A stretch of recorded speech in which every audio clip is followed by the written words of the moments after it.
everyone. Sorry for not uploading recently. Been a bit busy, but I promise today won't, or tonight, whatever it is for you, I guess.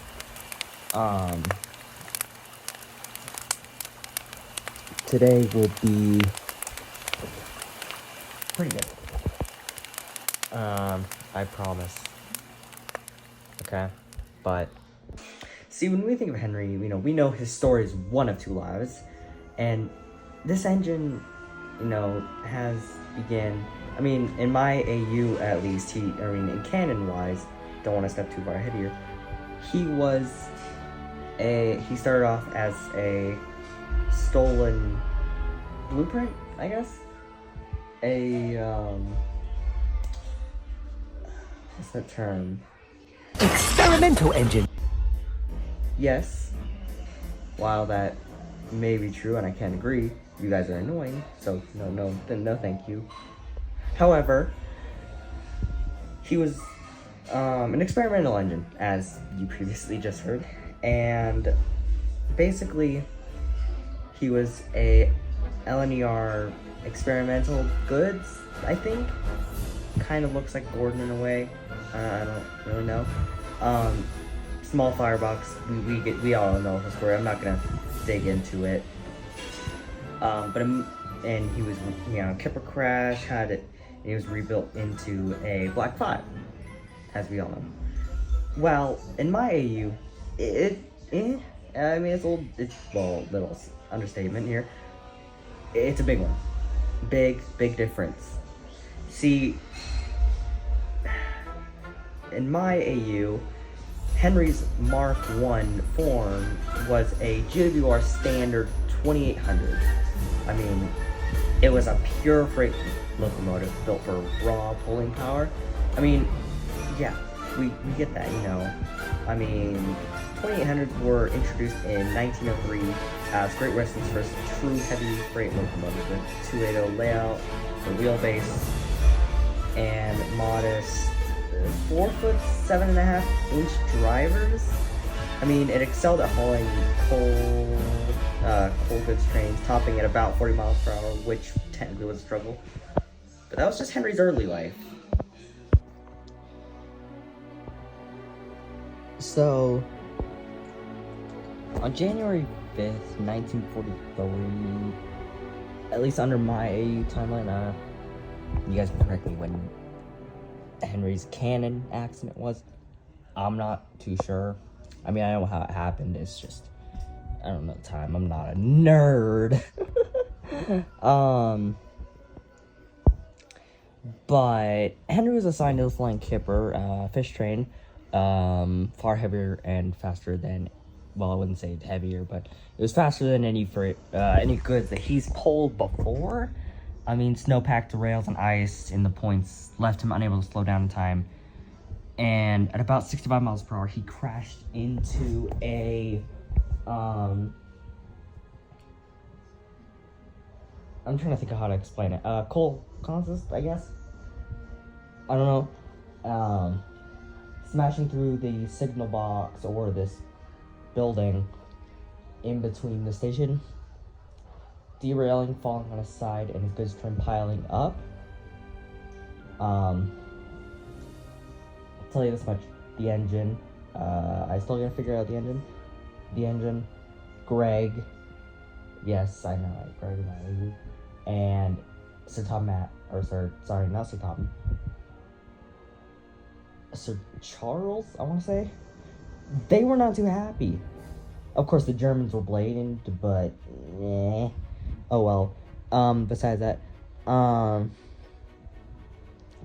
but like I said, the signal, the derailment wasn't necessarily a mistake in signaling or in the character. It was technically the inevitable result of asking the wrong engine to do the wrong job. But of course, politically, the Germans were blamed because, we already sacked them once, might as well sack them again. Wait, no, this was 1943. Oh well, anyways. Henry's Mark II later on, I guess, I mean, He was built into a standard GWR 4700 class. I mean, yeah, this really does make his Mark II or his second life come true. I mean, it was a true second chance. I mean, his workshops rebuild. I mean, it wasn't necessarily a patch job. It's a transformation, as some 2800 were rebuilt into 4700 due to larger fireboxes, a whole bunch of other reasons I'll have listed. But it also strength meets speed. I mean, rebuilds of 4700. It's interesting. Henry inherited a 5'8" driving on his driving wheels, but he still consisted of the same 280 chassis. But now he could haul more than he could as the 2800, more than he could as a 2800. Sorry. And faster, now matching his 6065. But the reason I say his Kipper Crash was about that speed was because, well, there's like a slight downgrade there. However, he was banked up the hill by Dudley. He crashed, and oh wow, we're going back in time. Anyways, we gotta keep going forward. But now he was matching the Flying Kipper's schedule without necessarily a strain. I mean, he retained his adhesive weight, but gained the velocity he's always lacked as a 2800. And this, gave him a true second chance.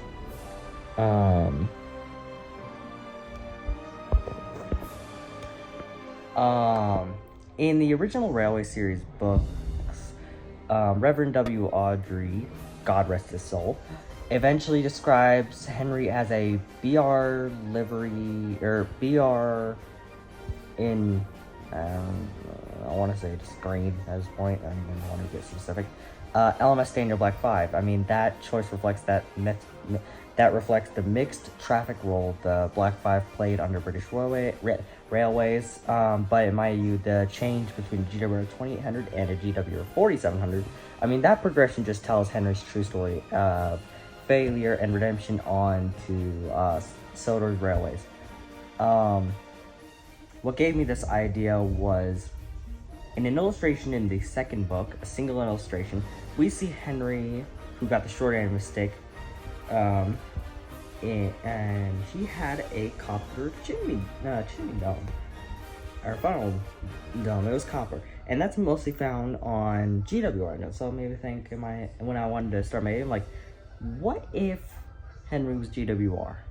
Okay, so I do a little research, and what do you know? There's this one GWR engine I really like. Let's see how it works. Let's kind of compare and contrast. This engine works as the engine previously.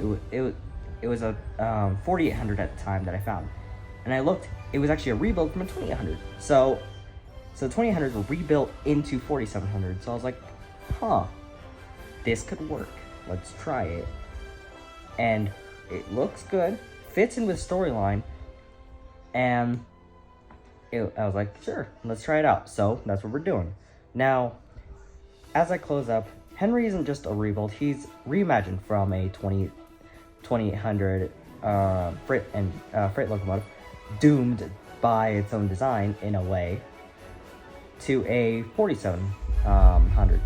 I mean, it was a powerhouse worthy of any express goods or heavy goods, since 280, what the hell do you expect? I mean, his two-stage evolution, or two lives. I mean, this captured the heart of his character, and that, to me, I mean, is the only way. I wouldn't say the only way to truly honor Henry's legacy. Reverend W. Awdry did amazing. God rest his soul again. Now, I thank you for your time, and I hope you have a wonderful rest of your morning, evening, and good night. Thank you, and goodbye. Now, again, thank you for listening, and please, here's some funny apple juice with this very suspicious label that I'm giving you guys. And please look out for the newest and upcoming series, The Chronicles of the NWR, hosted by me and NWR number 9. A series about the beginning years of the NWR. Prologue will be coming out around late summer. So, yeah, keep an eye out, and hope you guys have a good rest of your, like I said, have a good rest of your day, midday, evening, night, I don't know. Alright, take care.